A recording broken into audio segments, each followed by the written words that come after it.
Another big story at 11 o'clock. More than 50 victims of alleged child sex abuse suing the state of Maryland now over crimes they say took place decades ago. It's all thanks to a new law that lists the civil statute of limitations on these kinds of cases. Kelsey Kushner joins us live at 11. She spoke with an attorney tonight who represents the victims. And Kelsey, what did he have to say? Rick, well, he tells me that number of victims just keeps climbing. We're now at over 400 victims who are now coming forward, each with a similar story. They say they all experienced some type of abuse while they were inside a Maryland juvenile justice center. He tells me that this lawsuit not only gives them a voice to now speak about their experience, but also hopefully make sure that nobody else falls victim.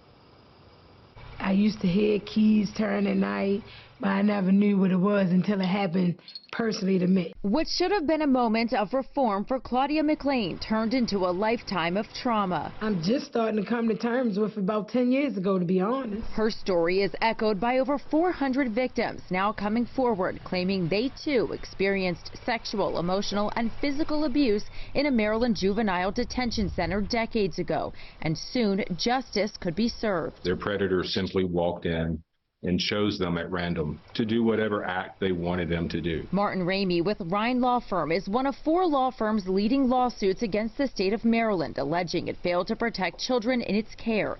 Ramey says the complaints allege hundreds of incidents spanning from the 1960s to 2020 at several centers across the state, including the Charles H. Hickey Jr. School and the Baltimore City Juvenile Justice Center.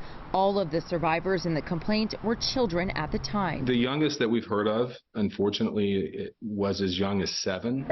Ramey says the lawsuits were filed the same day the Maryland Child Victims Act went into effect on October 1st, which eliminated the statute of limitations on civil lawsuits for child sex abuse cases in this state.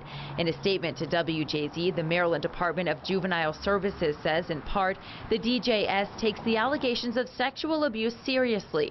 They went on to say the department is currently reviewing the lawsuit. Children reported these instances to guards, and they turned a blind eye. Someone has to be accountable. Ramey says this lawsuit is about providing justice for victims like McLean, who was forced to stay quiet for so long. Without them, we'd still be sitting in silence. And we did reach out to the Maryland Attorney General's office for comment, but they tell us that they cannot comment on pending litigation.